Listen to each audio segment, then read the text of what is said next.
Queridos hermanos, hoy la palabra de Dios nos invita a levantar la mirada, y esto es muy importante porque muchas veces vivimos con la mirada demasiado pegada al suelo, pegada a las preocupaciones, pegada a las noticias, pegada a las deudas, pegada a las enfermedades, pegada a los conflictos familiares, pegada a los problemas del día, pegada a todo aquello que nos inquieta y nos hace sentir que la vida es solamente lucha, cansancio y supervivencia. Pero San Pedro en su carta nos invita a mirar más allá, nos invita a mirar el final, no con miedo, sino con esperanza. Nos recuerda que la historia no camina hacia la nada, sino hacia Dios. Y esto no es lo mismo mirar el futuro como amenaza que mirarlo como promesa. No es lo mismo vivir esperando solo incendio, pérdida, fracaso y final oscuro que vivir esperando la plenitud de la justicia de Dios.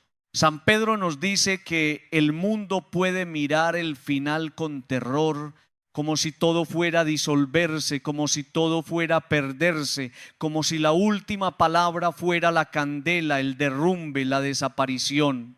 Pero nosotros, los que creemos, esperamos algo distinto, esperamos una novedad de Dios. La fe cristiana no niega que habrá un juicio, no niega que la historia será confrontada por Dios, no niega que todo lo falso, todo lo injusto, todo lo corrompido, todo lo que no tiene raíz en el amor tendrá que pasar por la verdad del Señor. Pero nuestra esperanza no termina en el miedo. Nuestra esperanza mira hacia los cielos nuevos y la tierra nueva donde habitará la justicia. Qué expresión tan hermosa, donde habitará la justicia. No una justicia manipulada por intereses humanos, no una justicia acomodada a conveniencias, no una justicia que favorece al poderoso y olvida al pequeño, sino la justicia de Dios, esa justicia que ve lo escondido, que reconoce el bien hecho en silencio, que levanta al humilde, que pone todo en su lugar y que no se deja engañar por apariencias. Queridos hermanos, cuando San Pedro habla del final, no lo hace para alimentar curiosidad, ni para asustarnos con fechas, ni para que vivamos obsesionados con señales. Lo hace para recordarnos que nuestra vida tiene dirección y que un día nos encontraremos con Dios. Y si un día nos encontraremos con Dios, entonces nuestra vida de hoy importa. Lo que hacemos importa, lo que sembramos importa, la manera como tratamos a los demás importa, la forma como usamos el tiempo importa, la fe que cultivamos importa, el amor que damos importa, las heridas que sanamos importan, las injusticias que corregimos importan, porque no caminamos hacia el vacío, caminamos hacia un encuentro. A veces, queridos hermanos, hay personas que prefieren no pensar en el final. Dicen, no hablemos de eso, eso da miedo, eso es lejano, ya veremos.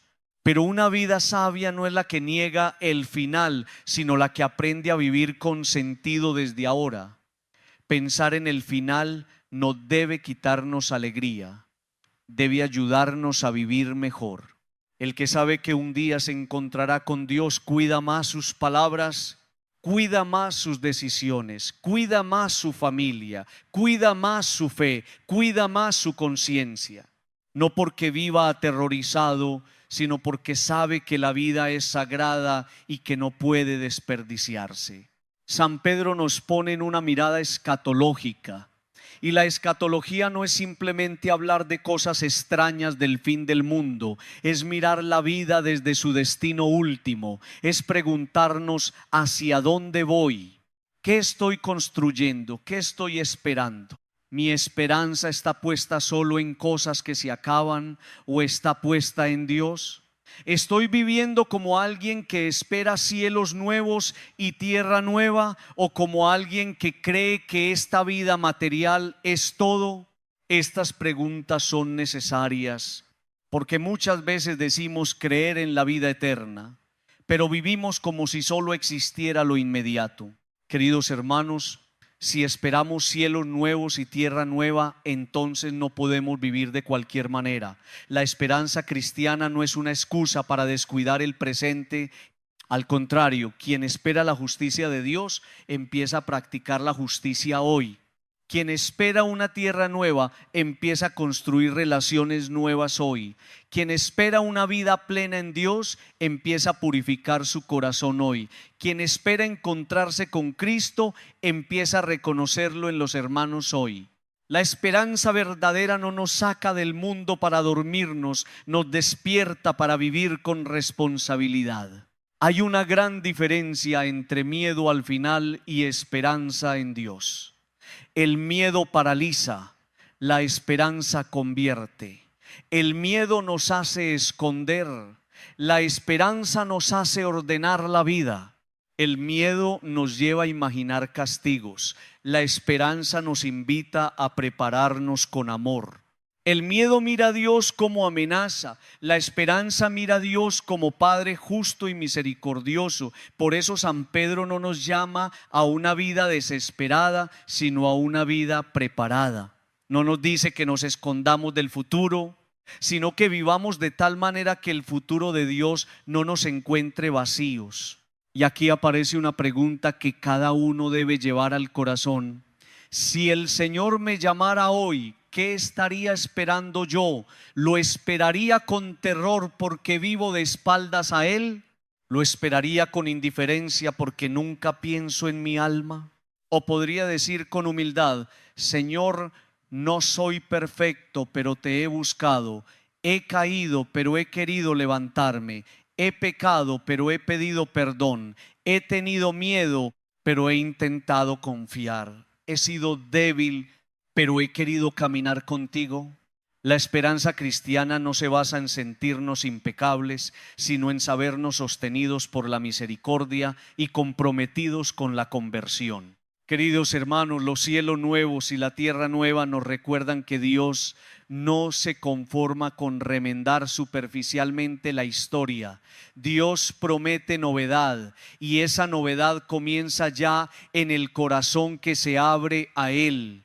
Una persona que vivía en resentimiento puede comenzar una tierra nueva cuando perdona. Una familia dividida puede comenzar una tierra nueva cuando vuelve a poner a Cristo en el centro.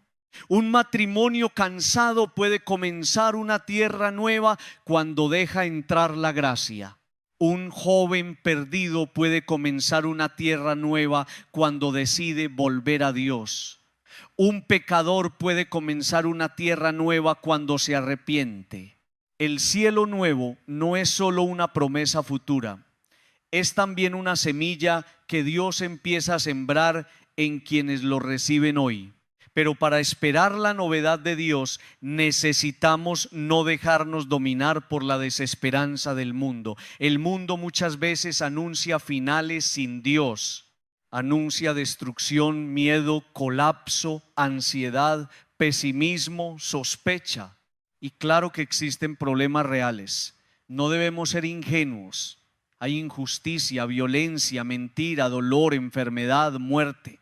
Pero la fe no mira todo eso como si tuviera la última palabra. La fe dice: Dios hará justicia, Dios renovará, Dios cumplirá su promesa. Dios no abandona la historia. Dios no abandona a sus hijos. Dios no abandona la creación que salió de sus manos. Por eso, queridos hermanos, el creyente debe aprender a mirar el final sin perder la paz. No sabemos cuándo será. No nos corresponde conocer los tiempos. Eso pertenece al Padre. Lo que sí nos corresponde es vivir preparados. Nos corresponde vivir en gracia. Nos corresponde cuidar la fe. Nos corresponde amar, nos corresponde sembrar según el Evangelio, nos corresponde no presentarnos ante Dios con las manos vacías, nos corresponde producir frutos, nos corresponde caminar con la mirada puesta en esa promesa: cielos nuevos y tierra nueva donde habitará la justicia. Y esto también nos ayuda a relativizar muchas angustias. Hay problemas que hoy parecen enormes, pero no son eternos. Hay discusiones que consumen la vida, pero no valen el alma. Hay ambiciones que parecen urgentes, pero se deshacen con el tiempo. Hay orgullos que defendemos como si fueran tesoros, pero ante Dios se verán pequeños. Cuando uno mira la vida desde la eternidad, aprende a no vender el alma por cosas pasajeras. Aprende a no perder la paz por lo que no tiene peso eterno. Aprende a preguntarse: esto que estoy haciendo, esto que estoy eligiendo, esto que estoy defendiendo, ¿me acerca a los cielos nuevos y la tierra nueva o me aleja de Dios? Queridos hermanos, San Pedro nos invita a esperar, pero esperar en la Biblia no es quedarse inmóvil. Esperar es vivir orientados hacia Dios, es preparar el corazón, es dejar que la promesa transforme el presente, es caminar con fe aunque todavía no veamos todo, es creer que la última palabra no la tiene el fuego que destruye, sino Dios que renueva, es confiar en que la justicia no se pierde aunque tarde, es saber que ningún acto de amor queda olvidado, ninguna lágrima ofrecida queda sin sentido, ningún esfuerzo por vivir el evangelio queda sin fruto delante del Señor. Pidamos hoy esta gracia. Señor, enséñame a mirar el final con esperanza. No permitas que viva atrapado solo en lo inmediato. No permitas que el miedo me robe la confianza. No permitas que la indiferencia me haga olvidar que un día me encontraré contigo. Dame una fe que espere cielos nuevos y tierra nueva. Dame un corazón que viva preparado. Dame una vida que siembre justicia, amor, humildad y verdad. Que mi esperanza no esté puesta en lo que pasa, sino en tu promesa que permanece. Queridos hermanos, el final no es para el creyente una puerta hacia la nada, sino hacia la novedad de Dios. Vivamos entonces como personas de esperanza, no con miedo vacío, no con curiosidad inútil, no con indiferencia, sino con una fe despierta. Porque nosotros, según su promesa, esperamos cielos nuevos y tierra nueva donde habitará la justicia. Y esa esperanza, si es verdadera, debe empezar a transformar desde hoy nuestra manera de vivir. Queridos hermanos, después de contemplar con San Pedro que el final de la historia no debe ser mirado por los creyentes como pura destrucción, sino como promesa de cielos nuevos y tierra nueva donde habitará la justicia, hoy la palabra nos lleva a una pregunta más personal, más concreta y más urgente. Mientras esperamos ese encuentro con Dios, ¿cómo estamos viviendo delante de Él? Porque no basta decir que creemos en la promesa futura. No basta decir que esperamos la novedad de Dios. No basta levantar la mirada hacia el cielo si mientras tanto el corazón vive peleado con el Señor. San Pedro nos dice con claridad: mientras esperan estos acontecimientos, procuren que Dios los encuentre en paz con Él. Esta frase, queridos hermanos, debería quedarse resonando en la conciencia. Que Dios nos encuentre en paz con Él. No dice simplemente que nos encuentre ocupados, no dice que nos encuentre exitosos, no dice que nos encuentre con muchas cosas acumuladas, no dice que nos encuentre reconocidos por el mundo, dice que nos encuentre en paz con Él, porque al final lo decisivo no será cuántas cosas hicimos, sino desde dónde las hicimos. No será cuántas puertas abrimos, sino si caminamos con Dios. No será cuánto nos aplaudieron, sino si nuestra conciencia pudo descansar en la verdad. No será cuántas excusas tuvimos, sino si nos dejamos reconciliar con el Señor. Pero queridos hermanos, ¿qué significa estar en paz con Dios? No significa no tener problemas, no significa no tener luchas, no significa no experimentar cansancio, enfermedad, dificultades familiares o pruebas. Estar en paz con Dios significa no vivir de espaldas a Él. Significa no mantener voluntariamente una guerra interior contra su voluntad. Significa no endurecerse en el pecado. Significa no justificar aquello que sabemos que nos aparta del Señor. Significa poder decir con humildad: Señor, soy débil, pero quiero caminar contigo. He fallado, pero vuelvo a ti. Tengo batallas, pero no quiero romper mi amistad contigo. El pecado, queridos hermanos, es precisamente una forma de darle la espalda a Dios. A veces hablamos del pecado como si fuera solamente romper una regla, cometer una falta, hacer algo prohibido. Pero el pecado es mucho más profundo. El pecado es una ruptura de relación, es decirle al Señor con la vida: no quiero tu camino, no quiero tu luz, no quiero tu voluntad, prefiero lo mío. Y cuando una persona vive así, aunque por fuera pueda tener muchas cosas, por dentro se va perdiendo la paz. Porque nadie puede vivir verdaderamente en paz mientras su alma está lejos de la fuente de la paz. Hay personas que viven agarradas con Dios. Tal vez no lo dicen así, pero viven en esa tensión. Viven reclamándole, acusándolo, resistiéndose, huyendo, aplazando la conversión. Viven con un pecado que no quieren soltar, con una soberbia que no quieren reconocer, con un resentimiento que no quieren entregar, con una mentira que no quieren corregir, con una doble vida que no quieren ordenar. Y luego se preguntan por qué no tienen paz. Queridos hermanos, no puede haber paz profunda donde el corazón se mantiene voluntariamente lejos de Dios. Puede haber distracción, puede haber placer pasajero, puede haber momentos de calma, pero no paz verdadera. Procurar estar en paz con Dios significa empezar una batalla contra el pecado. Y esta palabra batalla es importante, porque la paz con Dios no se cuida de manera pasiva. No se trata de decir, bueno, Dios es bueno, entonces todo da igual. No. Dios es bueno, precisamente por eso nos llama a salir de aquello que nos destruye. Dios es misericordioso y por eso no nos deja tranquilos en la esclavitud. Dios perdona, sí, pero también nos invita a la conversión. Si queremos estar en paz con Él, debemos tomar en serio aquello que nos separa de Él. Cada uno debe preguntarse: ¿cuál es mi batalla contra el pecado? ¿Dónde suelo darle la espalda a Dios? ¿En mi orgullo? ¿En mi lengua? ¿En mis resentimientos? ¿En mi falta de honestidad? ¿En mi indiferencia ante la familia? ¿En mi manera de usar el dinero? ¿En mis decisiones afectivas? ¿En mis omisiones? ¿En mi pereza espiritual? ¿En esa costumbre de vivir como si Dios fuera secundario? No hagamos una revisión general y vaga. Pongámosle nombre, porque aquello que no se nombra difícilmente se entrega, y aquello que no se entrega sigue gobernando desde la sombra. Queridos hermanos, estar en paz con Dios no significa sentirnos perfectos. Hay personas que se alejan porque dicen: yo no puedo acercarme a Dios, soy muy pecador.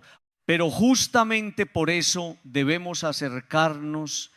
La paz con Dios no nace de tener una vida impecable, sino de vivir reconciliados, de volver cada vez que caemos, de no hacer del pecado nuestra casa, de no justificar la oscuridad.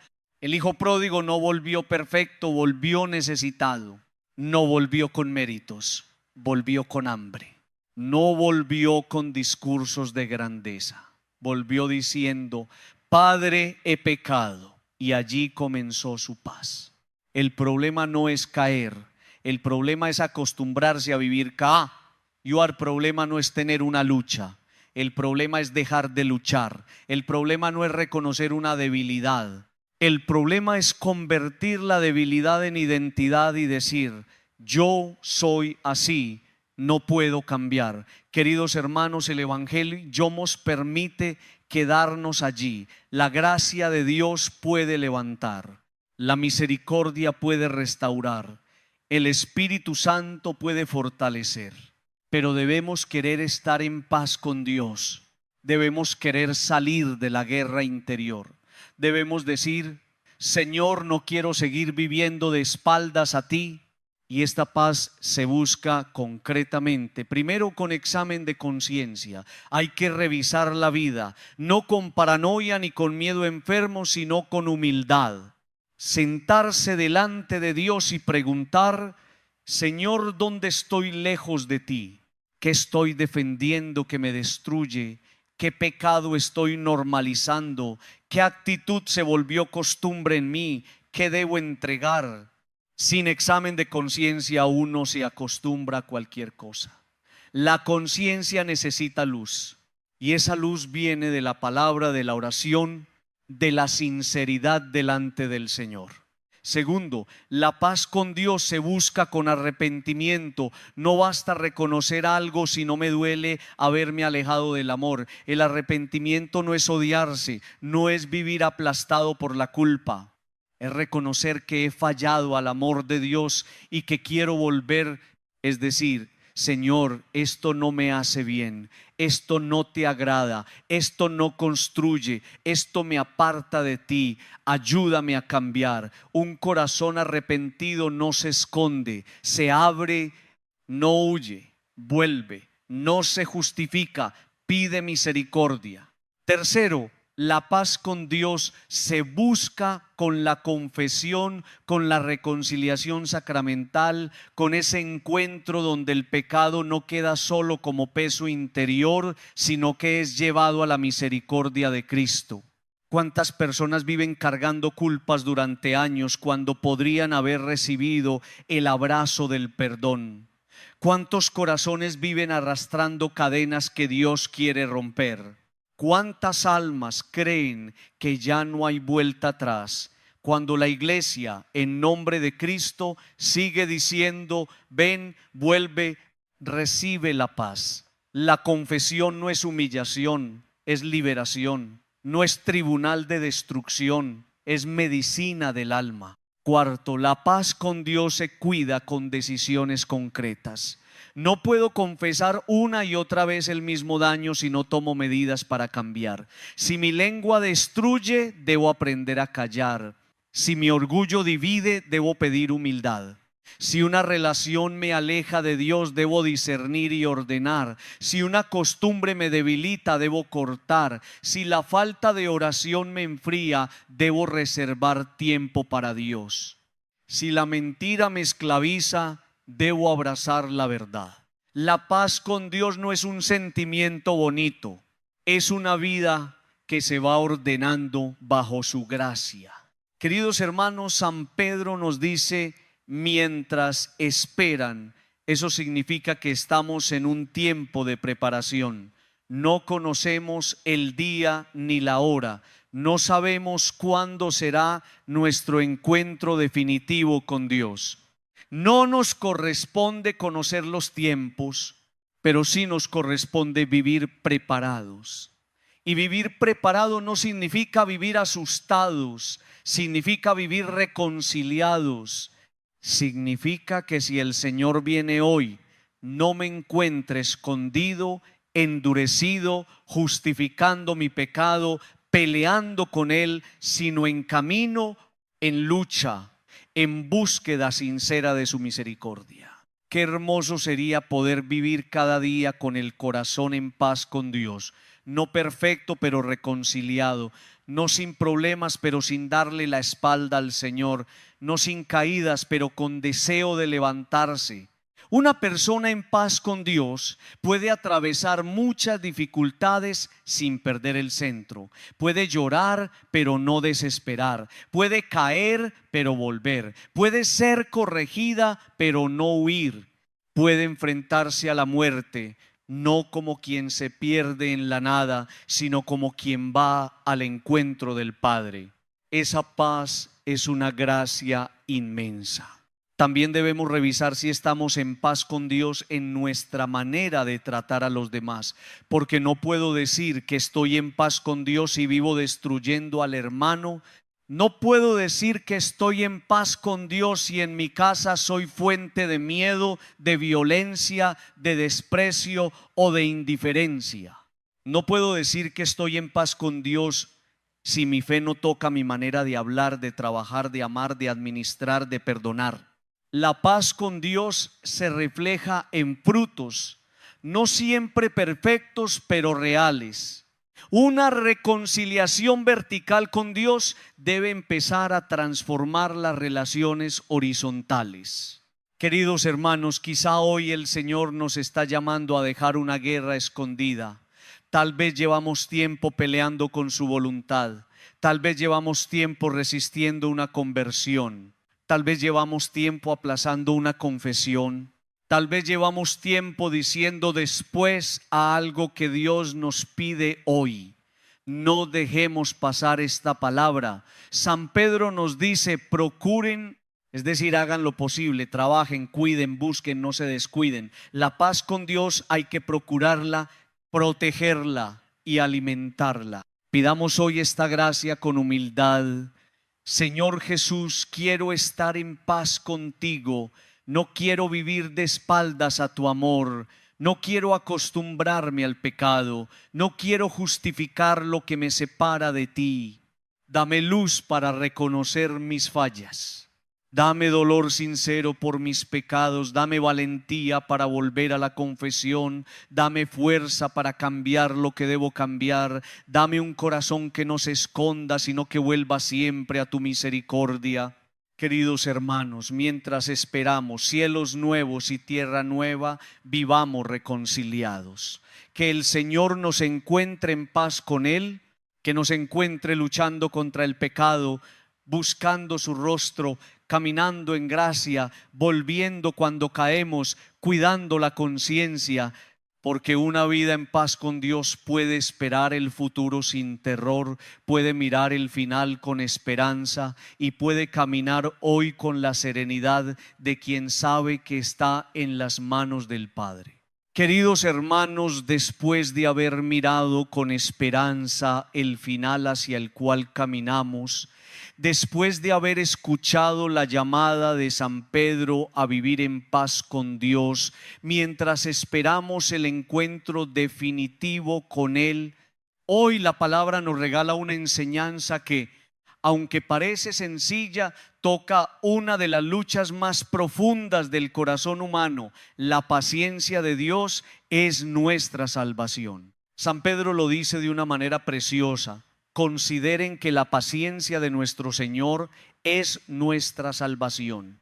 Y esto, queridos hermanos, es una frase que deberíamos repetir muchas veces, especialmente cuando nos desesperamos, cuando sentimos que Dios tarda, cuando queremos respuestas rápidas, cuando creemos que el Señor no está haciendo nada, cuando nos parece que el cielo está en silencio. La paciencia de Dios no es abandono, la paciencia de Dios no es indiferencia, la paciencia de Dios no es descuido, la paciencia de Dios es una forma de salvación. Nos cuesta entenderlo porque nosotros somos impacientes. Queremos que todo se resuelva ya. Queremos que Dios actúe a nuestro ritmo. Queremos que los procesos se aceleren.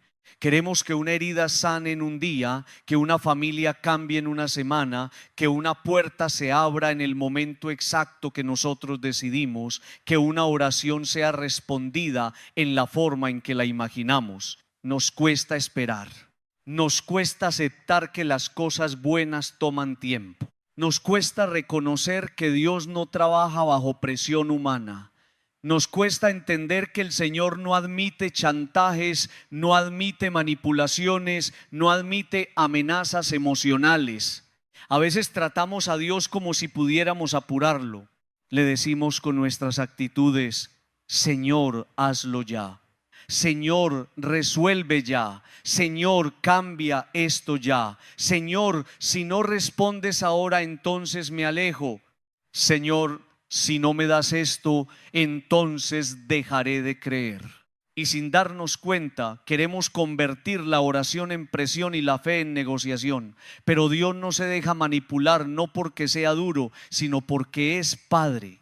Y un buen padre no siempre entrega lo que el hijo pide en el momento en que lo pide, porque conoce más, ve más lejos y sabe qué proceso necesita madurar para que la bendición no se convierta en daño. Queridos hermanos, Dios trabaja en la calma y nosotros muchas veces vivimos desesperados. Dios trabaja con serenidad y nosotros queremos forzar los caminos. Dios prepara, forma, purifica, corrige, dispone, espera, y nosotros por ansiedad metemos la mano donde Dios estaba trabajando. ¿Cuántas veces rompemos los procesos de Dios? ¿Cuántas veces interrumpimos la paciencia de Dios haciendo nuestra voluntad? ¿Cuántas veces decimos, Dios se demora mucho, entonces yo lo haré a mi manera, y luego cuando las cosas salen mal acusamos a Dios de no habernos ayudado, cuando en realidad fuimos nosotros quienes no quisimos esperar? La paciencia de Dios salva porque nos da tiempo para convertirnos. Si Dios actuara con nuestra impaciencia, ¿quién podría sostenerse? Si Dios respondiera inmediatamente con justicia estricta cada vez que fallamos, ¿qué sería de nosotros? Si Dios nos cerrara la puerta después de la primera caída, ¿dónde estaríamos? La paciencia de Dios nos permite volver, nos permite reconocer errores, nos permite aprender, nos permite madurar, nos permite ser trabajados por dentro, nos permite recibir correcciones, nos permite dejar que la gracia llegue poco a poco a zonas del corazón que todavía están cerradas. Por eso, queridos hermanos, cuando decimos que Dios es paciente, no estamos diciendo que Dios no le da importancia al pecado. Al contrario, Dios sabe lo serio que es el pecado, pero su paciencia abre un espacio para la salvación. Nos espera para que volvamos, nos llama una y otra vez, nos ofrece oportunidades, nos habla por la palabra, por la conciencia, por los acontecimientos, por las personas, por la oración. No se cansa rápido como nosotros, no abandona a la primera, no tira la toalla ante nuestra lentitud. Esa paciencia debería conmovernos, debería hacernos decir: Señor, gracias por no haberme tratado según mis impulsos. Gracias por haberme esperado. Gracias por haber tenido paciencia conmigo.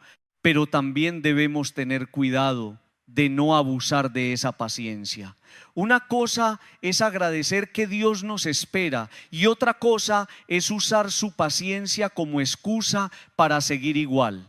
Hay personas que dicen: Dios es paciente, Dios perdona, Dios entiende, y con eso justifican no cambiar nunca. Eso no es fe, eso es abuso de la misericordia. La paciencia de Dios es salvación cuando nos mueve a convertirnos, no cuando nos sirve de pretexto para la mediocridad. El Señor nos espera para que volvamos, no para que nos acomodemos lejos de Él.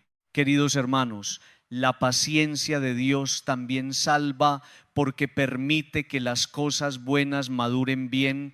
Todo lo valioso necesita tiempo. Un árbol no da fruto maduro al día siguiente de sembrarlo.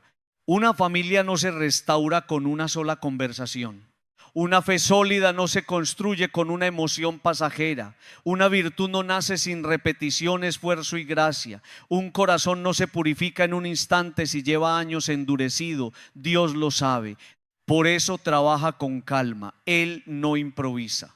Él no hace remiendos superficiales. Él quiere que todo quede bien, profundamente bien, no solamente maquillado por fuera. Nosotros, en cambio, muchas veces queremos soluciones rápidas, aunque sean superficiales. Queremos alivio inmediato, pero no transformación. Queremos que desaparezca el problema, pero no revisar lo que el problema revela. Queremos paz en la familia, pero no aprender a hablar distinto. Queremos superar un pecado, pero no cambiar los hábitos que lo alimentan. Queremos que Dios abra una puerta, pero no queremos prepararnos para atravesarla. La paciencia de Dios nos salva porque no se conforma con darnos calmantes espirituales. Quiere sanar la raíz. Por eso, cuando Dios parece lento, puede estar siendo profundo. Cuando Dios parece silencioso, puede estar trabajando en lugares que nosotros no vemos. Cuando Dios parece no responder, tal vez está preparando una respuesta que todavía no estamos listos para recibir. Cuando Dios permite un tiempo de espera, puede estar formando nuestra fe, nuestra humildad, nuestra perseverancia, nuestra obediencia. La espera no siempre es vacío. A veces la espera es taller, a veces la espera es escuela, a veces la espera es purificación, a veces la espera es el lugar donde Dios nos salva de nuestras propias prisas. Queridos hermanos, cuántas cosas hemos dañado por impaciencia, relaciones que rompimos porque no esperamos, palabras que dijimos porque no respiramos, decisiones que tomamos porque queríamos salir rápido de una incomodidad, negocios que aceptamos sin discernir, caminos afectivos que abrimos sin luz, respuestas que dimos desde la rabia, proyectos que abandonamos porque no dieron fruto inmediato, procesos de Dios que interrumpimos porque no nos gustaba el ritmo. La impaciencia puede ser muy peligrosa porque nos hace actuar como si nuestra urgencia fuera más sabia que Dios. Y aquí necesitamos una conversión seria. Debemos aprender a esperar sin abandonar. Esperar no significa no hacer nada. Esperar en Dios significa permanecer fiel mientras Él obra. Significa seguir orando, seguir trabajando, seguir corrigiendo, seguir sembrando, seguir cuidando la fe, seguir luchando contra el pecado, seguir buscando la paz con Dios. Esperar no es pasividad, es fidelidad en el tiempo. La paciencia cristiana no es resignación triste, es confianza activa. Es decir, Señor, no entiendo todo, pero confío. No veo todo, pero sigo. No controlo todo, pero me mantengo en tus manos. La paciencia de Dios también nos enseña a tener paciencia con nosotros mismos. No paciencia para justificar el pecado, sino paciencia para caminar procesos reales de conversión. Hay personas que quieren cambiar en un día todo lo que construyeron mal durante años, y cuando no lo logran rápido se desaniman. Pero Dios trabaja paso a paso, hoy una decisión, mañana otra, hoy un silencio donde antes había grito, mañana un perdón pequeño, hoy una oración sincera, mañana una confesión, hoy una renuncia, mañana una nueva fuerza. El Señor no desprecia los comienzos pequeños. Él sabe que la gracia, cuando se cuida, crece. También debemos aprender a tener paciencia con los demás. Si Dios ha sido paciente con nosotros, ¿por qué nosotros somos tan duros con los procesos ajenos? Queremos que un hijo cambie ya, que un esposo entienda ya, que una esposa sane ya, que un hermano pida perdón ya, que una persona madure ya. Claro que hay situaciones donde se necesitan límites y decisiones firmes. Pero en general deberíamos recordar que Dios también trabaja en los demás con paciencia. No todos están en el mismo momento. No todos entienden al mismo ritmo. No todos sanan igual. La paciencia cristiana acompaña sin dejar de decir la verdad, pero sin aplastar. Queridos hermanos, Dios no admite chantajes. Esto también debemos entenderlo. A veces la oración se contamina de exigencia. Señor, si me amas, haz esto. Señor, si eres bueno, dame aquello. Señor, si no respondes, ya no creo.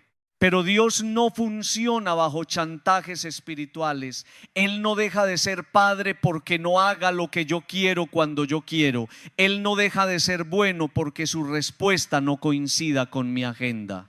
Él no deja de amarme porque me haga esperar. De hecho, muchas veces su amor se manifiesta precisamente en no dejarse arrastrar por mis prisas. Padre, porque Dios no admite presiones, porque Él sabe lo que hace, porque ve más allá, porque quiere que las cosas queden bien, porque no está jugando con nuestra vida, porque su plan no es capricho, es salvación. Nosotros vemos una parte, Él ve todo. Nosotros vemos el momento, Él ve la historia. Nosotros vemos el deseo, Él ve la consecuencia. Nosotros vemos la urgencia, Él ve el proceso. Confiar en la paciencia de Dios es reconocer que su sabiduría es más grande que nuestra ansiedad. Queridos hermanos, quizá hoy necesitamos pedir perdón por haber violentado la paciencia de Dios, por haber forzado procesos, por haber tomado decisiones desde la desesperación, por haber acusado al Señor cuando en realidad no esperamos, por haber roto con nuestras manos lo que Él estaba formando con cuidado, por haber confundido su calma con abandono, por haber pensado que Él no estaba atento a nuestras necesidades cuando quizá estaba protegiéndonos de algo que no veíamos. Pidamos hoy esta gracia. Señor, enséñame a confiar en tu paciencia. No permitas que mi ansiedad rompa tus procesos. No permitas que mi prisa destruya lo que tú estás preparando. Dame serenidad para esperar, fidelidad para seguir, humildad para no manipularte, sabiduría para reconocer tus tiempos. Gracias por tu paciencia, porque en ella me estás salvando. Gracias porque no te apresuras como yo. Gracias porque trabajas en lo profundo. Gracias porque quieres que todo quede bien en mi vida, no solo rápido. Queridos hermanos, la paciencia de Dios en nuestra salvación, no la despreciemos, no la manipulemos, no la violentemos. Dejemos que Dios trabaje en la calma, dejemos que sus procesos maduren, dejemos que su gracia nos forme, porque lo que Dios hace con paciencia lo hace con amor, y lo que Dios hace con amor lo hace para salvarnos. Queridos hermanos, después de haber mirado el final con esperanza, después de haber escuchado que debemos procurar estar en paz con Dios, y después de comprender que la paciencia del Señor es nuestra salvación, hoy San Pedro nos coloca delante de otra llamada muy seria. Estén en guardia, estén vigilantes. Y esta palabra no es una exageración, no es una invitación al miedo, no es una llamada a vivir desconfiando de todo el mundo. Es una advertencia espiritual para quienes saben que la fe es un tesoro y que todo tesoro debe ser cuidado. Porque, queridos hermanos, uno cuida lo que ama, uno cuida lo que sabe que tiene valor. Si una persona tiene algo precioso, no lo deja tirado en cualquier parte. Si tiene una joya, la guarda. Si tiene una casa, la protege. Si tiene una familia, la cuida. Si tiene salud, intenta conservarla. Entonces, si la fe es uno de los tesoros más grandes que Dios nos ha dado, ¿por qué vivimos tantas veces como si no pudiera perderse, como si no pudiera debilitarse, como si no necesitara alimento, vigilancia y defensa? La fe no es un adorno que se coloca en la vida y allí permanece sin cuidado. La fe es una llama viva, y toda llama, si no se protege, puede apagarse. San Pedro nos dice que estemos en guardia para que no nos arrastre el error de gente sin principios. Y esta expresión tiene mucha fuerza, porque hay errores que no llegan con cara de error. Hay errores que se presentan como libertad, como modernidad, como comodidad, como éxito, como derecho, como placer, como todo el mundo lo hace, como no pasa nada. Hay maneras de pensar que poco a poco van debilitando la conciencia. Hay ambientes que van apagando la fe sin que uno se dé cuenta. Hay conversaciones que siembran duda. Hay amistades que arrastran hacia el desorden. Hay ideas que parecen inteligentes pero van dejando a Dios fuera. Por eso hay que estar vigilantes. El mal, queridos hermanos, no siempre llega haciendo ruido. A veces llega de noche como la cizaña. Dios siembra trigo, pero el enemigo, cuando la persona duerme espiritualmente, siembra cizaña. Y eso sucede en el corazón, en la familia, en la comunidad, en el trabajo, en los jóvenes, en los matrimonios. Dios siembra fe y el enemigo siembra duda. Dios siembra amor y el enemigo siembra resentimiento. Dios siembra esperanza y el enemigo siembra desánimo. Dios siembra humildad y el enemigo siembra soberbia. Dios siembra obediencia y el enemigo siembra autosuficiencia. Dios siembra paz y el enemigo siembra división. Y cuando no vigilamos, la cizaña crece junto al trigo. Por eso, queridos hermanos, la vigilancia espiritual comienza por reconocer que no somos invulnerables. Nadie puede decir, a mí no me pasa. Nadie puede decir, mi fe es tan fuerte que no necesito cuidarla. Nadie puede decir, yo puedo acercarme a cualquier ambiente, escuchar cualquier cosa, alimentar cualquier pensamiento, vivir de cualquier manera y nada me afectará. Esa seguridad excesiva muchas veces es el primer paso de una caída. El que se cree demasiado fuerte deja de vigilar, y el que deja de vigilar tarde o temprano se expone. La fe se puede perder de muchas maneras. A veces se pierde por un pecado grave que se acepta y se normaliza. A veces se pierde por resentimiento contra Dios después de una prueba. A veces se pierde por descuido, por semanas y meses sin oración. A veces se pierde por vivir rodeado de voces que ridiculizan todo lo sagrado. A veces se pierde por una relación que nos aleja del Señor. A veces se pierde por orgullo intelectual, por creer que ya no necesitamos ser enseñados. A veces se pierde por indiferencia, y la indiferencia es quizá una de las formas más peligrosas porque no hace escándalo, simplemente enfría. Queridos hermanos, una fe descuidada no se apaga en un instante, se va apagando poco a poco. Primero dejamos de orar un día, luego ya no sentimos necesidad de volver, después la misa se vuelve negociable, después la palabra nos parece lejana. Después el pecado ya no nos duele tanto. Después empezamos a justificar lo que antes nos preocupaba. Después dejamos de pedir consejo. Después Dios queda como una idea, no como una presencia. Y cuando nos damos cuenta, la fe que antes iluminaba nuestras decisiones se ha vuelto una lucecita débil, arrinconada, casi sin fuerza para guiar la vida. Por eso hay que estar en guardia, no para vivir asustados, sino despiertos. El cristiano vigilante se pregunta, ¿qué está entrando en mi corazón? ¿Qué estoy escuchando? ¿Qué estoy mirando? ¿Qué pensamientos estoy alimentando?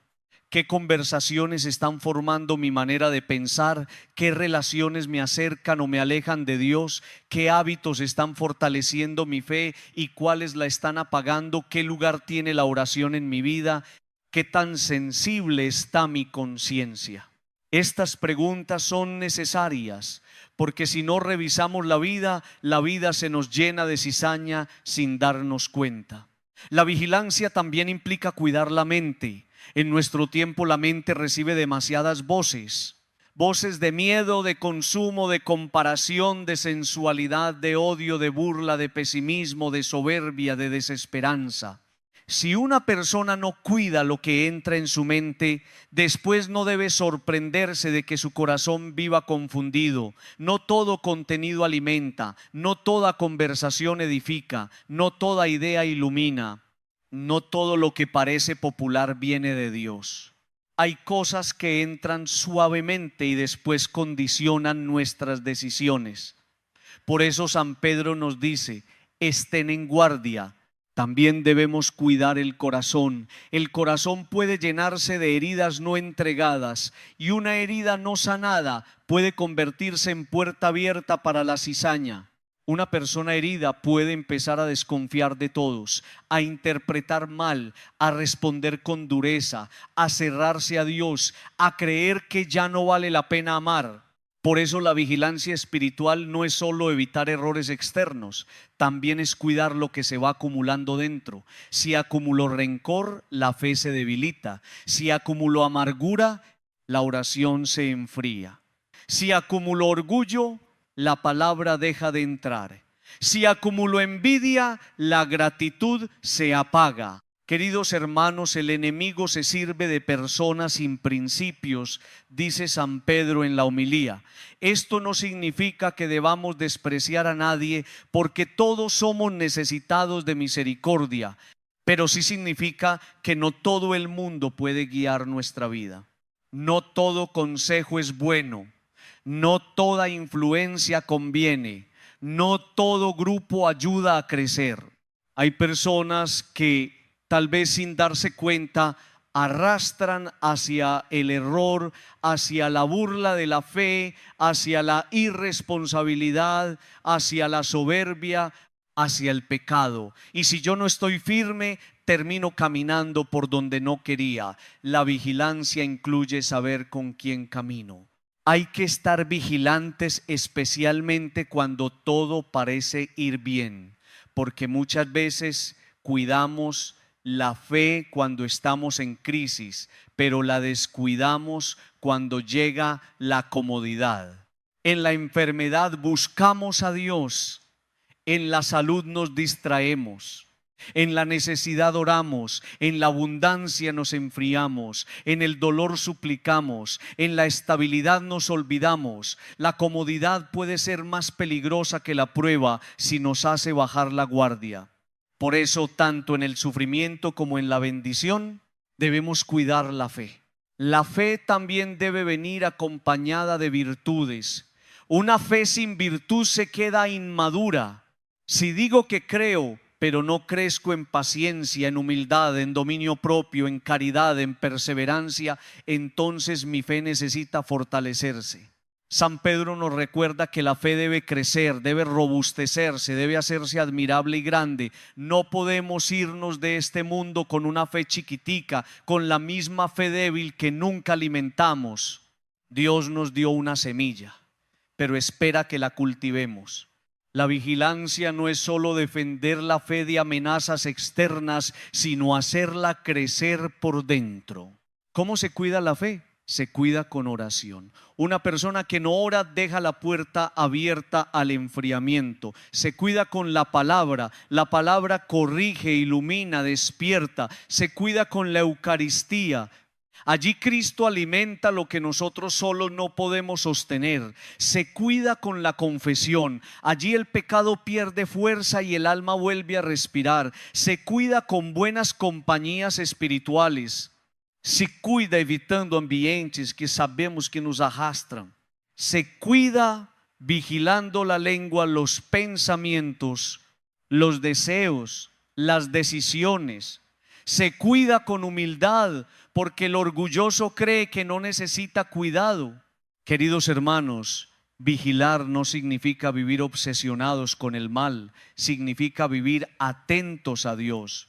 La vigilancia cristiana no es mirar todo con miedo, es mirar la vida con discernimiento.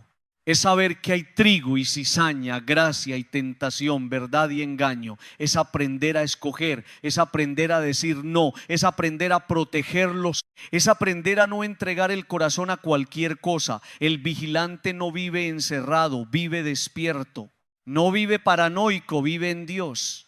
Tal vez hoy debemos preguntarnos en qué área he bajado la guardia, en la oración, en la misa, en el uso del tiempo, en mis amistades, en mi manera de hablar, en mi relación con el dinero, en mis pensamientos, en mi familia, en mi lucha contra un pecado, en mi cuidado espiritual. Si encontramos una respuesta, no la ignoremos. El Espíritu Santo nos la muestra para salvarnos.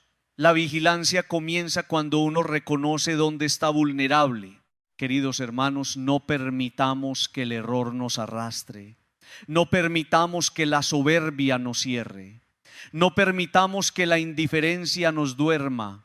No permitamos que la cizaña crezca sin revisión. Cuidemos la fe como se cuida un tesoro, porque una fe cuidada ilumina al final, sostiene la paz con Dios, espera con paciencia, vence la tentación, crece en gracia y nos prepara para el encuentro con el Señor. Pidamos hoy esta gracia. Señor Jesús, ayúdame a estar vigilante. No permitas que pierda la fe por descuido. No permitas que me arrastre el error.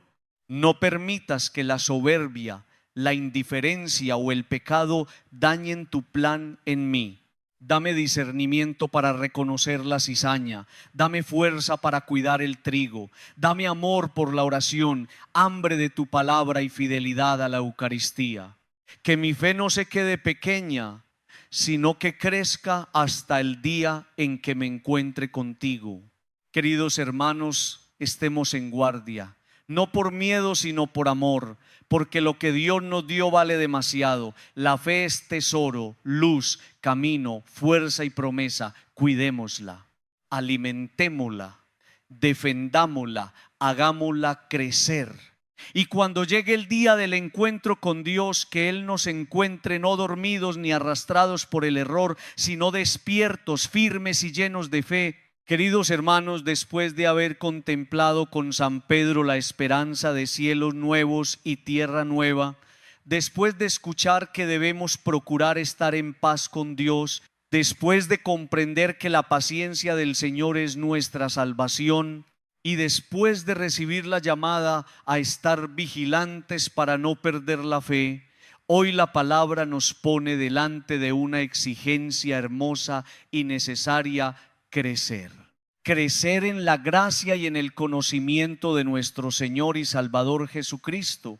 Y esta palabra, queridos hermanos, es muy importante: crecer, porque una fe que no crece se debilita, una fe que no se alimenta se seca. Una fe que se queda siempre igual termina volviéndose costumbre, repetición, fachada, una pequeña llama que cualquier viento puede apagar. San Pedro no nos invita a conservar una fe mínima, una fe chiquitica, una fe apenas suficiente para decir que creemos. Nos invita a una fe que avanza, que madura, que se fortalece, que aprende a reconocer la obra de Dios y que se prepara para el encuentro con Él. No podemos quedarnos toda la vida con la misma fe que recibimos de niños si esa fe nunca fue profundizada. No podemos quedarnos con una fe de tradición pero sin conversión. No podemos quedarnos con una fe de palabras pero sin decisiones. No podemos quedarnos con una fe de emergencia que solo aparece cuando hay enfermedad, deuda, problema o miedo. El cristiano está llamado a crecer, y crecer significa dejar que Dios ocupe cada vez más espacio en la vida.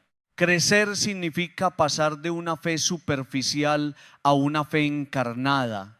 Crecer significa que Dios entre en lo pequeño y en lo grande, en lo íntimo y en lo visible, en lo espiritual y en lo cotidiano.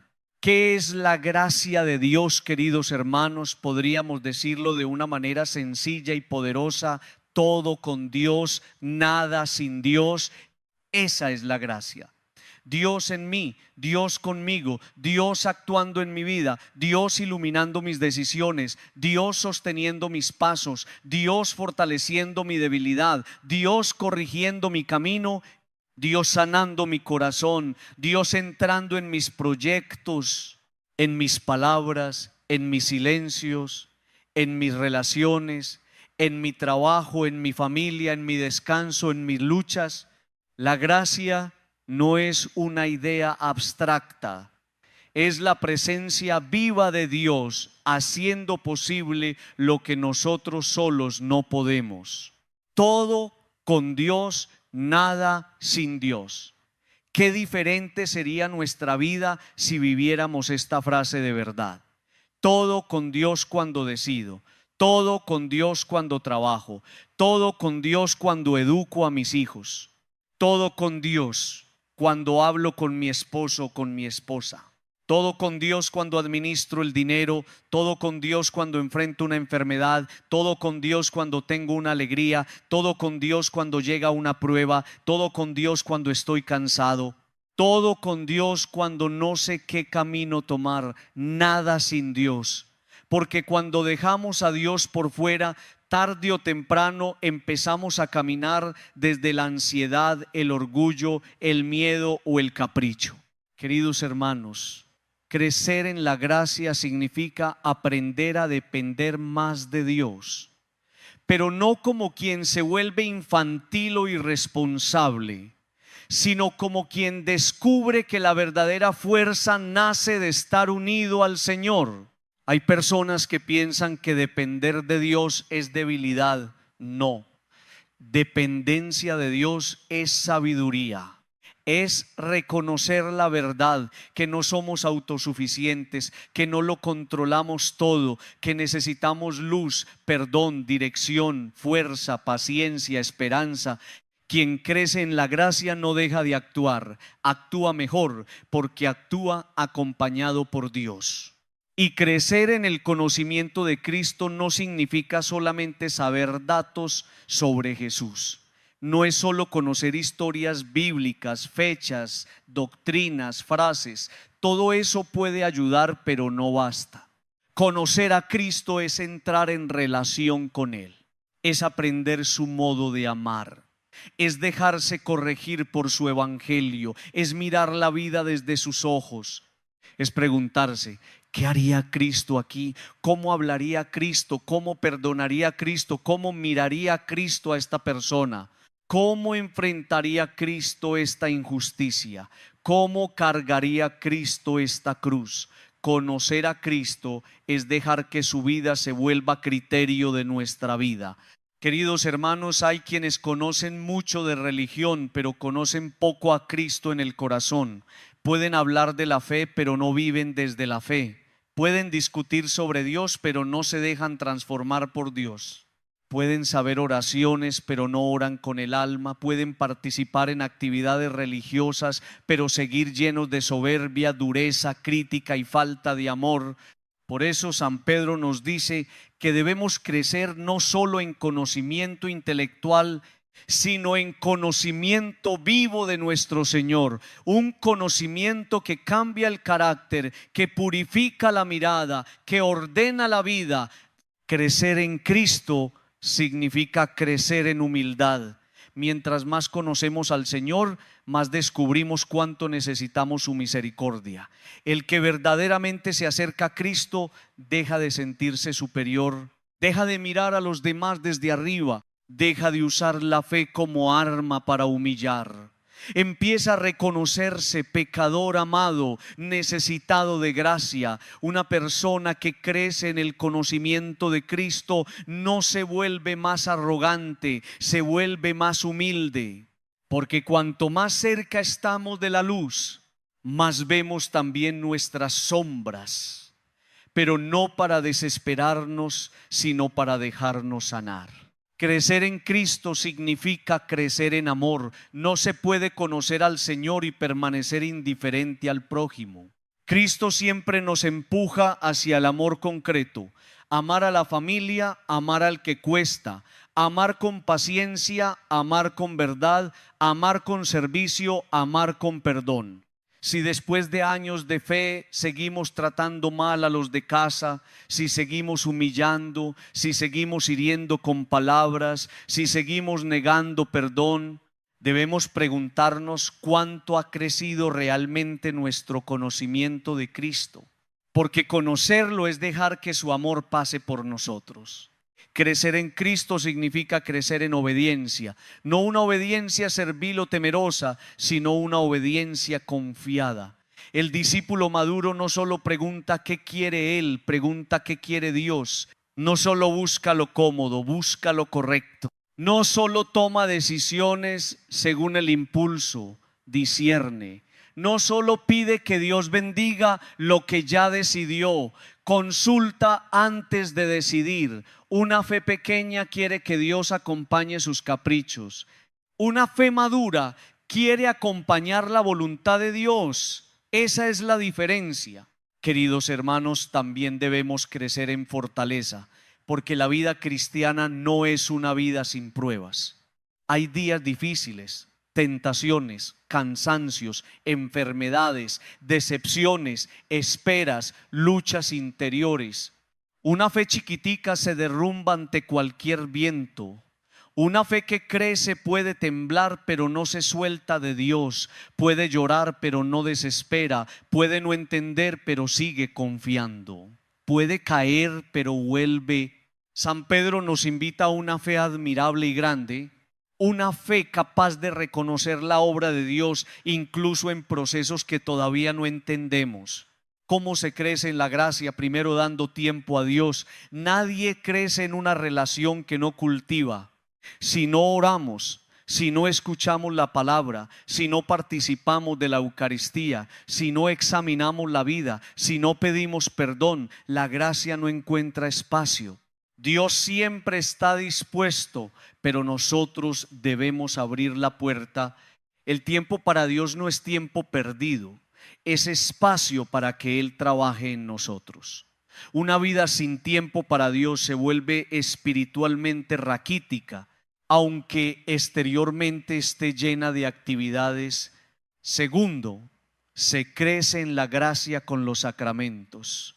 La Eucaristía alimenta, la confesión limpia, la palabra ilumina, la comunidad sostiene, la oración fortalece.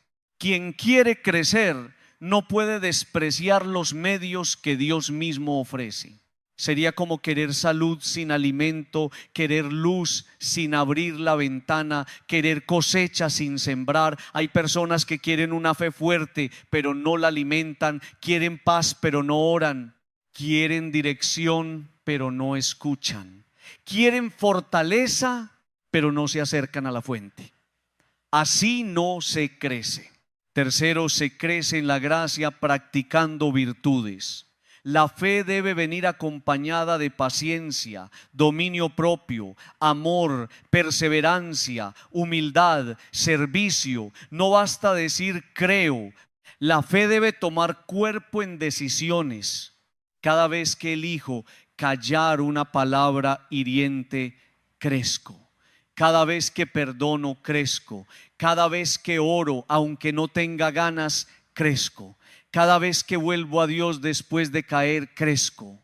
Cada vez que hago el bien en silencio, crezco. Cada vez que consulto al Señor antes de decidir, crezco.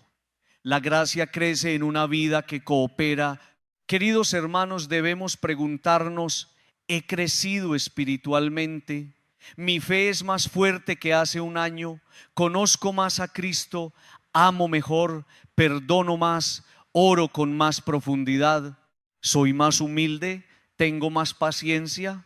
¿Me dejo corregir más fácilmente? ¿Mis decisiones están más unidas a Dios? ¿O sigo igual, con la misma fe pequeña, con las mismas excusas, con los mismos pecados normalizados, con la misma indiferencia? Esta revisión no es para humillarnos, sino para despertar. Porque el que no revisa se estanca, y el que se estanca empieza a retroceder sin darse cuenta. La fe no puede ser un recuerdo, no puede ser solo algo que nos sembraron los abuelos, los padres, la infancia. Qué bendición si alguien sembró fe en nosotros, pero ahora esa fe debe crecer en nuestras manos. No podemos vivir siempre de la fe de otros.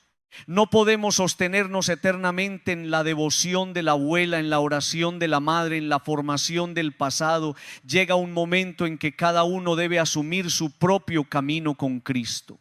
Crecer en la gracia significa decir: Señor, quiero conocerte yo, quiero amarte yo, quiero seguirte yo, quiero que mi fe sea viva. Queridos hermanos, una fe grande no significa una fe orgullosa. Al contrario, la fe grande sabe arrodillarse, sabe reconocer que todo es gracia, sabe decir: Señor, sin ti nada. Sabe poner a Dios en lo pequeño y en lo grande. Sabe buscarlo cuando llueve, truena o relampaguea. Sabe mantenerse en Él en los días buenos y en los días difíciles. Esa fe no se improvisa, se cultiva, se cuida, se alimenta, se deja formar por el Espíritu Santo. Pidamos hoy esta gracia. Señor Jesús, no quiero quedarme con una fe pequeña, no quiero vivir una fe de costumbre, débil, fría o superficial. Quiero crecer en tu gracia, quiero vivir todo contigo y nada sin ti. Quiero conocerte más, amarte más, obedecerte más, seguirte mejor. Que tu presencia entre en cada área de mi vida. que mi fe se fortalezca con la oración, la Eucaristía, la palabra, la confesión y las virtudes. Hazme crecer, Señor, hasta que mi vida pueda reconocer tu obra y dar frutos para tu gloria. Queridos hermanos, crezcamos en la gracia y en el conocimiento de Cristo. No nos quedemos pequeños, no nos conformemos con una fe mínima. Dios nos llama a una vida más profunda, más luminosa, más unida a Él. Todo con Dios, nada sin Dios. Esa es la gracia. Y quien vive así, aunque tenga pruebas, no camina solo, camina sostenido por el Señor. Queridos hermanos, después de haber mirado con esperanza los cielos nuevos y la tierra nueva, después de haber escuchado la llamada a vivir en paz con Dios, después de reconocer que la paciencia del Señor es nuestra salvación, después de recibir la advertencia de estar vigilantes para no perder la fe y después de comprender que debemos crecer en la gracia y en el conocimiento de Cristo, hoy el Evangelio nos pone delante de una frase que conocemos mucho, pero que quizá no hemos obedecido lo suficiente. A César lo que es de César y a Dios lo que es de Dios. Esta frase, queridos hermanos, no puede quedarse como una expresión bonita, repetida de memoria, usada en conversaciones religiosas o citada cuando nos conviene. Esta frase tiene fuerza de juicio para nuestra vida, porque Jesús no está dando solamente una respuesta inteligente a quienes querían tenderle una trampa. Jesús está colocando cada cosa en su lugar. Está diciendo: cumplan con el mundo lo que corresponde al mundo. Sí, vivan sus responsabilidades civiles, sociales, familiares, laborales, económicas. Sí, paguen lo que deban pagar, trabajen donde deban trabajar, respondan donde deban responder, hagan lo que tengan que hacer en la vida ordinaria, pero no le quiten a Dios lo que es de Dios. Y ahí, queridos hermanos, comienza el problema, porque muchas veces no tenemos dificultad para darle al mundo lo que el mundo pide. El mundo pide tiempo y se lo damos. El trabajo pide horas y se las damos. Las amistades piden presencia y se la damos. Las diversiones piden espacio y se lo damos. El cuerpo pide descanso y se lo damos. Los compromisos sociales piden agenda y la abrimos. Los gustos personales piden lugar y lo buscamos. Pero cuando Dios pide lo suyo, de pronto aparece el afán, aparece la excusa, aparece el cansancio, aparece la prisa, aparece la frase: no tengo tiempo. Queridos hermanos, a Dios hay que darle lo que es de Dios. El tiempo de Dios es el tiempo de Dios. La Eucaristía de Dios es la Eucaristía de Dios. La oración de Dios es la oración de Dios. El corazón que pertenece a Dios no puede vivir completamente ocupado por otras cosas. Yo fuereada por Dios no puede organizarse como si Dios fuera un accesorio. La fe que hemos recibido no puede ser tratada como una actividad secundaria, como algo que se acomoda solo si sobra espacio. Dios no puede recibir siempre las obras de nuestra agenda, de nuestra atención, de nuestro amor, de nuestras fuerzas. Y aquí debemos ser sinceros. No siempre le quitamos a Dios negándolo con palabras. A veces le quitamos a Dios simplemente desplazándolo. Le quitamos el primer lugar, le quitamos el domingo, le quitamos la oración, le quitamos el silencio, le quitamos la escucha, le quitamos la obediencia, le quitamos la gratitud, le quitamos el tiempo que decimos no tener, pero que sí encontramos para tantas otras cosas. Y cuando uno le quita a Dios, la vida termina pasándole facturas muy elevadas. No porque Dios sea vengativo, sino porque una vida que desplaza al Señor se desordena desde la raíz. Queridos hermanos, cuando no le damos a Dios lo que es de Dios, perdemos centro. Y una vida sin centro comienza a girar alrededor de cualquier cosa.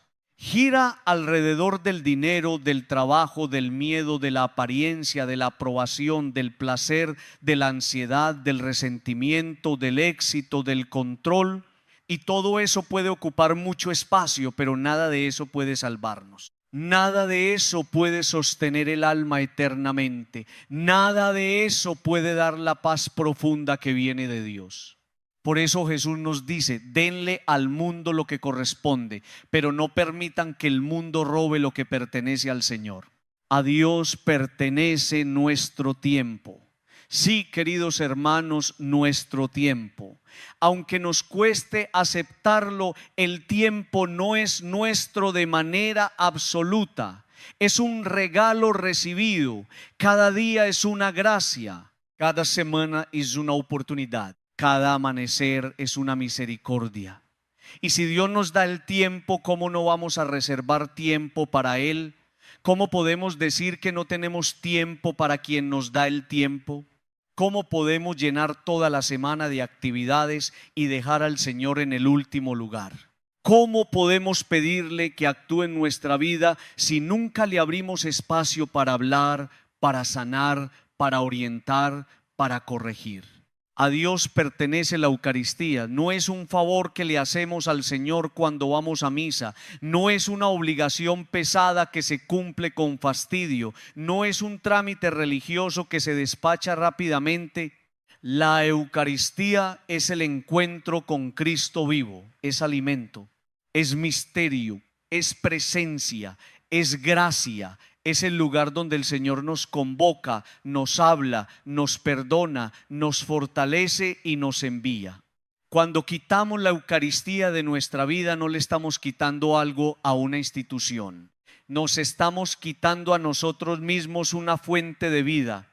¿Y cuántas veces, queridos hermanos, para la Eucaristía sí tenemos afán? Nos parece larga, nos distraemos, miramos la hora, queremos que todo termine rápido, nos molesta cualquier detalle humano. Nos ocupamos de lo secundario y dejamos perder lo esencial. Pero para las cosas del mundo el tiempo parece abundante. Para un paseo hay tiempo, para una reunión hay tiempo, para una salida hay tiempo, para una conversación larga hay tiempo. Para entretenimiento hay tiempo.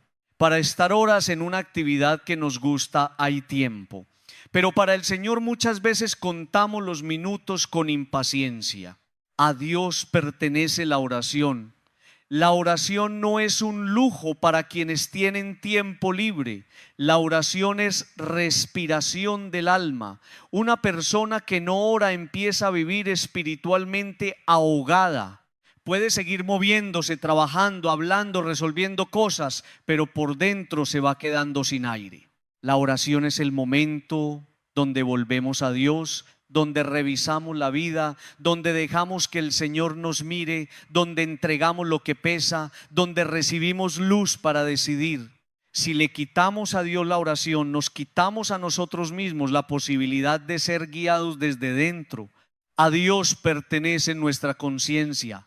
No podemos darle al mundo nuestra conciencia y dejar que cualquier moda, cualquier presión, cualquier conveniencia, cualquier interés o cualquier deseo decida por nosotros. La conciencia debe ser iluminada por Dios. Una conciencia sin Dios se vuelve negociable, empieza a justificar lo injustificable, empieza a llamar normal a lo que destruye, empieza a acomodar la verdad a conveniencia. Por eso darle a Dios lo que es de Dios significa también permitir que Él forme nuestra conciencia, que su palabra nos corrija, que su evangelio nos ponga límites, que su luz nos muestre el camino. A Dios pertenece nuestra familia, no porque vayamos a descuidar las responsabilidades humanas, sino porque la familia debe ser vivida bajo la mirada de Dios. Los hijos son de Dios antes que nuestros. El matrimonio es una alianza que necesita a Dios. La casa debe tener espacio para la oración, para la bendición, para el perdón, para la palabra. Si una familia le quita a Dios su lugar, tarde o temprano empieza a buscar unidad en lugares frágiles. Y ya sabemos lo que pasa cuando Cristo no está en el centro. Cada uno habla su propio idioma, cada diferencia se vuelve guerra y cada herida se vuelve muro. A Dios pertenece nuestro trabajo. no en el sentido de abandonar las responsabilidades del mundo, sino en el sentido de trabajar con honestidad, con justicia, con gratitud, con conciencia de misión. El trabajo no puede convertirse en excusa para no tener vida espiritual. El trabajo no puede ser un ídolo que se traga todo: la familia, la salud, la oración, la Eucaristía, la paz interior. Hay que trabajar, sí. Hay que cumplir, sí. Hay que responder en el mundo, sí, pero no le quite a Dios. No le quite la misa a Dios. No le quite la oración a Dios. No le quite la vida entera a Dios. Queridos hermanos, esta enseñanza también nos ayuda a ordenar la relación con el mundo. Jesús no dice: no le den nada a César. No. Jesús reconoce que hay deberes humanos, deberes sociales, deberes ciudadanos, deberes cotidianos.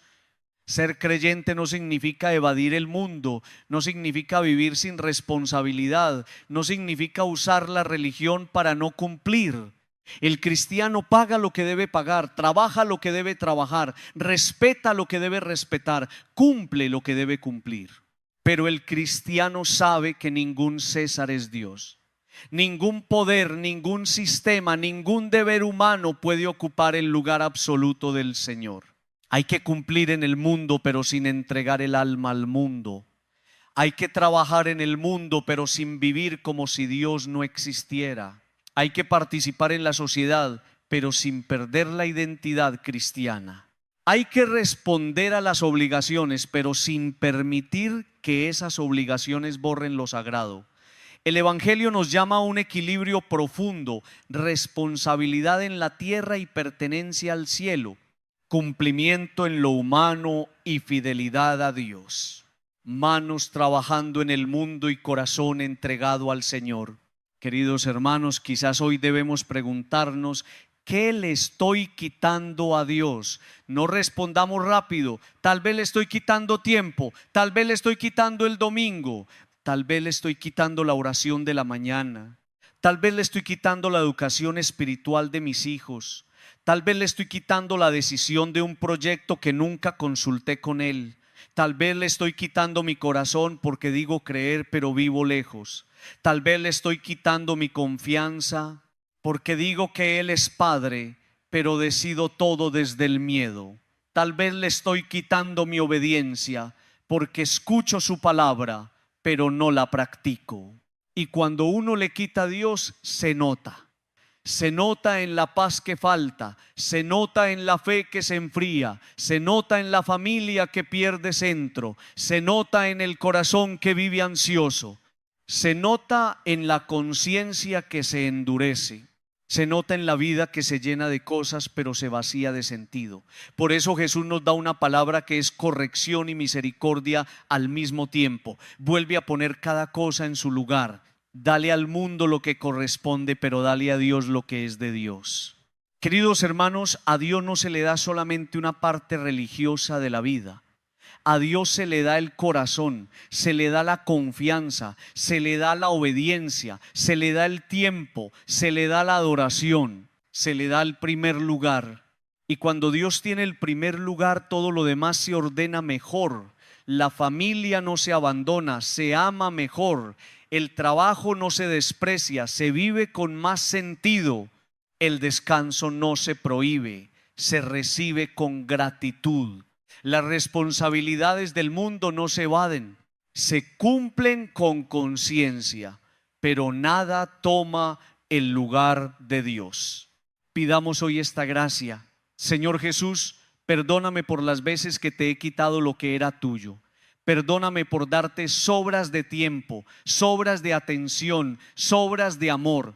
Perdóname por tener afán para ti y paciencia para el mundo. Perdóname por desplazar la oración, la Eucaristía y tu palabra. Enséñame a darte lo que es tuyo. Enséñame a cumplir en el mundo sin perderte a ti. Enséñame a organizar mi vida con Dios en el primer lugar.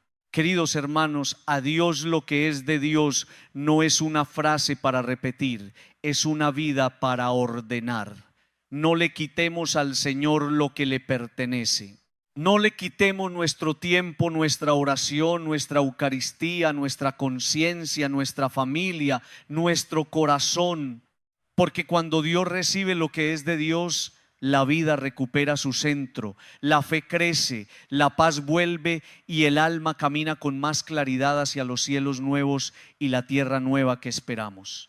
Queridos hermanos, después de haber recorrido la enseñanza de San Pedro sobre los cielos nuevos y la tierra nueva, después de haber escuchado la llamada a vivir en paz con Dios, después de haber comprendido que la paciencia del Señor es nuestra salvación, después de haber recibido la advertencia de estar vigilantes para no perder la fe, después de haber meditado que debemos crecer en la gracia y en el conocimiento de Cristo, y después de escuchar en el Evangelio que a Dios hay que darle lo que es de Dios, llegamos ahora a una pregunta que debe incomodarnos santamente: ¿por qué siempre ponemos a perder al Señor? Esta pregunta, queridos hermanos, no es una acusación lanzada desde fuera, es una pregunta para la conciencia, es una pregunta que cada uno debe llevarse a casa, porque muchas veces, si revisamos honestamente nuestra vida, descubrimos que Dios es el primero en ser sacrificado cuando hay cansancio, cuando hay prisa, cuando hay agenda, cuando hay entretenimiento, cuando hay compromisos, cuando hay gustos personales.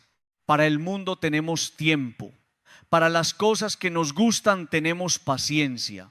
Para el trabajo hacemos esfuerzos enormes, para una salida organizamos horarios, para una reunión social buscamos espacio, para una actividad deportiva o recreativa abrimos la agenda. Pero cuando se trata de Dios, aparece el afán, aparece la excusa, aparece la frase: no puedo, no tengo tiempo, estoy cansado después. Y ahí está el desorden. No es que el cristiano no pueda descansar, divertirse, compartir con amigos, trabajar, estudiar, hacer deporte o disfrutar sanamente la vida. Claro que puede. El problema no es hacer cosas en el mundo. El problema es que al organizar nuestras prioridades, casi siempre el que termina perdiendo es Dios. Si hay que recortar algo, recortamos la oración. Si hay que llegar tarde a algo, llegamos tarde a la misa. Si algo debe ser rápido, hacemos rápida la Eucaristía. Si algo debe esperar, que espere Dios. Si hay cansancio, se cancela el encuentro con el Señor. Si hay entretenimiento, se aplaza la palabra. Y así, poco a poco, sin decir que no creemos, vamos desplazando al único que debería ocupar el primer lugar. Queridos hermanos, esto revela una verdad dolorosa. Muchas veces tenemos más paciencia para el mundo que para Dios. Podemos pasar horas en una conversación, horas en una salida, horas frente a una pantalla, horas en un estadio, horas en un paseo, horas en una actividad que nos gusta, horas en una reunión, horas en un proyecto, horas preocupándonos. Pero una hora de Eucaristía nos parece larga. 10 minutos de oración nos parecen demasiado. Un momento de silencio nos incomoda. Una predicación que nos confronta nos parece extensa. Una llamada de Dios nos parece inoportuna. ¿Qué nos pasó? ¿En qué momento el alma se acostumbró a darle al mundo lo mejor y a Dios las sobras? No debemos poner siempre a Dios a perder, porque cuando Dios pierde en nuestra agenda, nosotros perdemos en nuestra alma. Cuando Dios pierde tiempo en nuestra vida, nosotros perdemos luz. Cuando Dios pierde el centro, nosotros perdemos dirección. Cuando Dios pierde la prioridad, nosotros perdemos paz. No es que Dios se empobrezca porque no le demos tiempo, somos nosotros los que nos empobrecemos. Dios sigue siendo Dios, pero una vida que no lo pone en primer lugar empieza a desordenarse desde dentro.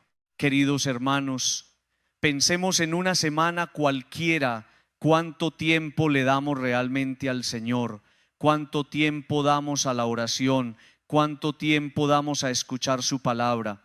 ¿Cuánto tiempo damos a revisar la vida? ¿Cuánto tiempo damos a la Eucaristía? ¿Cuánto tiempo damos a enseñar la fe en la familia? ¿Cuánto tiempo damos a estar en silencio delante de Dios? Y luego comparemos eso con el tiempo que damos a todo lo demás. No para vivir con culpa estéril, sino para despertar. Porque las prioridades reales no se demuestran con discursos, se demuestran con tiempo. Uno le da tiempo a lo que ama, a lo que valora, a lo que considera importante. Si Dios recibe siempre las obras, entonces debemos preguntarnos si realmente ocupa el lugar que decimos que ocupa. Podemos decir con la boca, Dios es primero, pero la agenda a veces dice otra cosa. Podemos decir, Señor, te amo, pero nuestras decisiones muestran que hay 1000 cosas antes que Él. Podemos decir, la Eucaristía es importante, pero cualquier plan la desplaza. Podemos decir, necesito oración, pero nunca le damos espacio. Y no se trata de condenarnos, sino de reconocer que hay una incoherencia que necesita ser sanada. Queridos hermanos, poner a Dios a perder también sucede cuando solo lo buscamos en emergencias.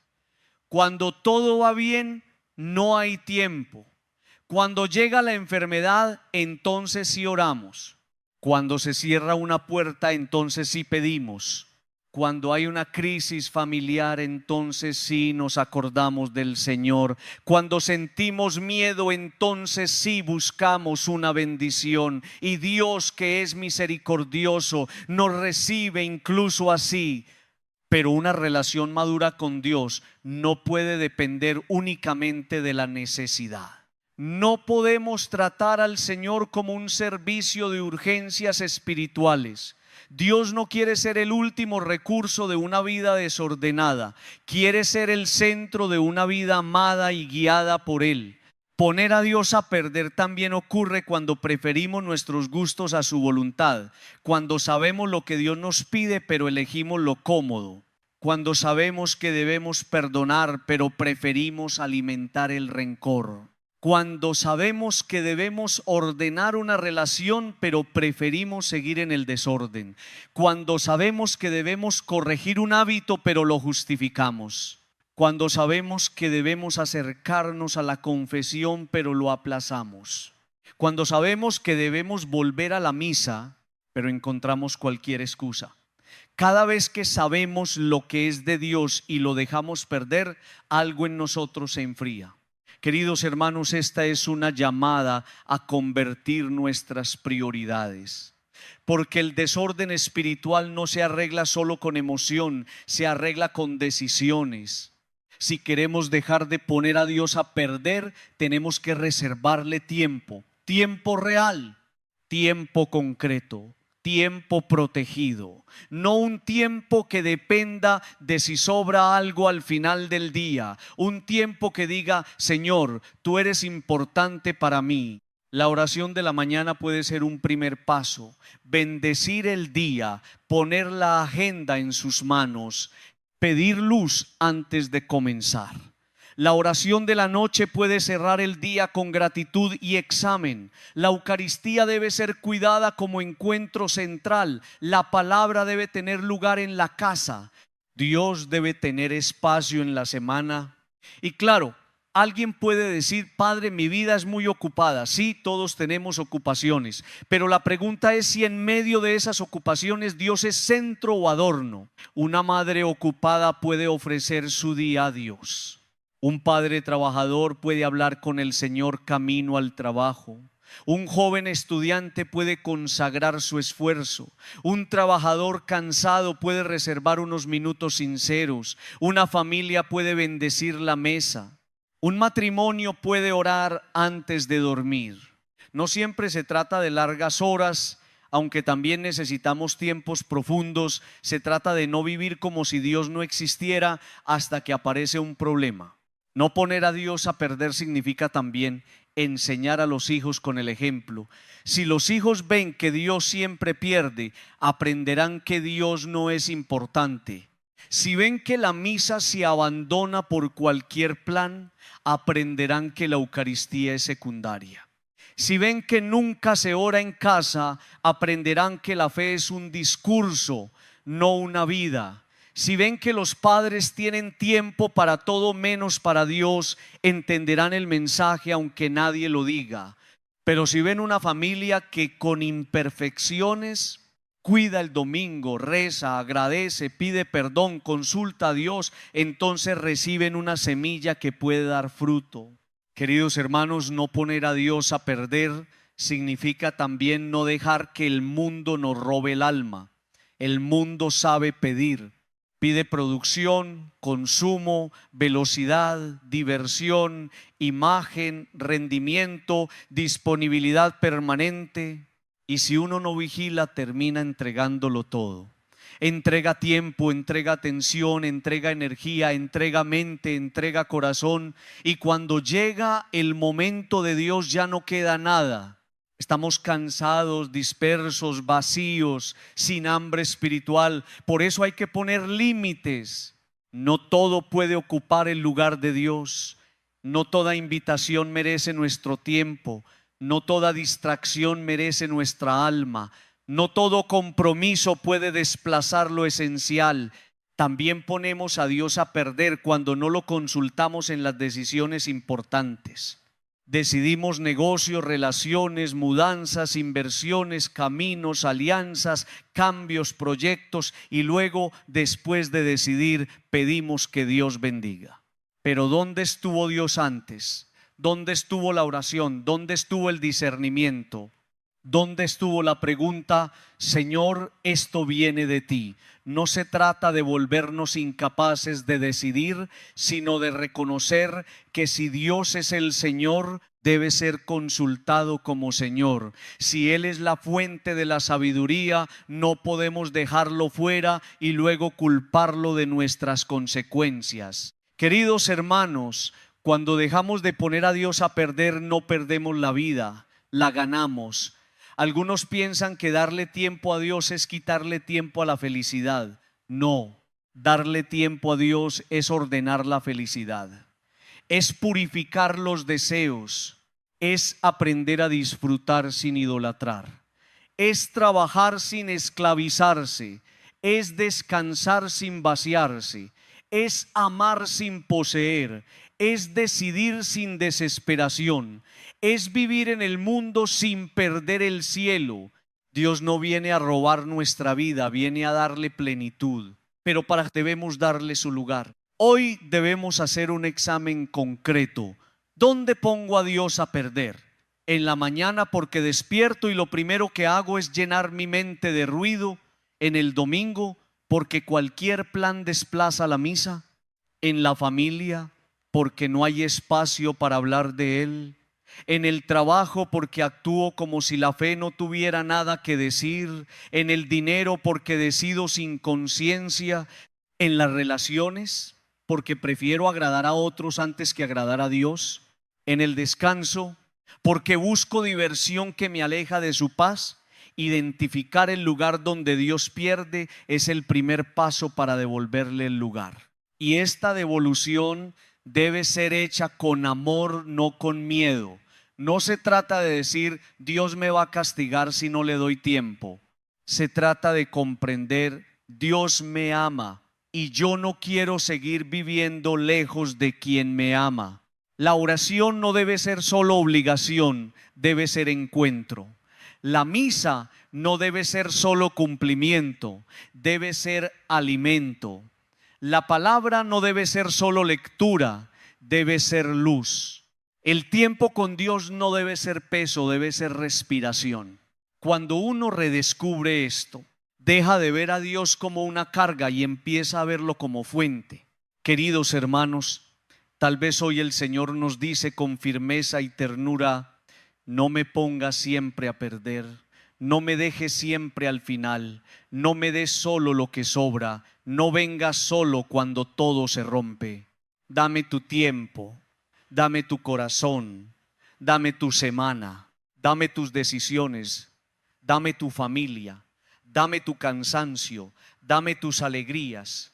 Dame tu vida. Y si escuchamos esa voz podemos comenzar de nuevo. No importa cuánto tiempo hayamos vivido desordenados, hoy podemos reorganizar la vida. Hoy podemos decidir que Dios no será el último, sino el primero. Pidamos hoy esta gracia. Señor Jesús, perdóname por las veces que te puse a perder. Perdóname por darte sobras de tiempo, sobras de atención y sobras de amor.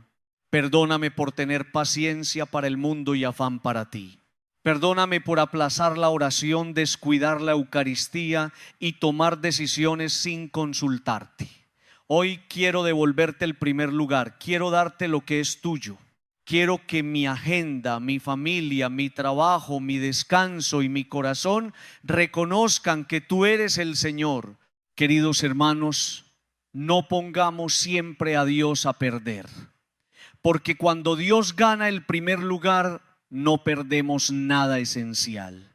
Al contrario, la vida se ordena, la fe crece, la paz vuelve, la conciencia despierta y el corazón camina mejor preparado hacia los cielos nuevos y la tierra nueva. Démosle a Dios lo que es de Dios.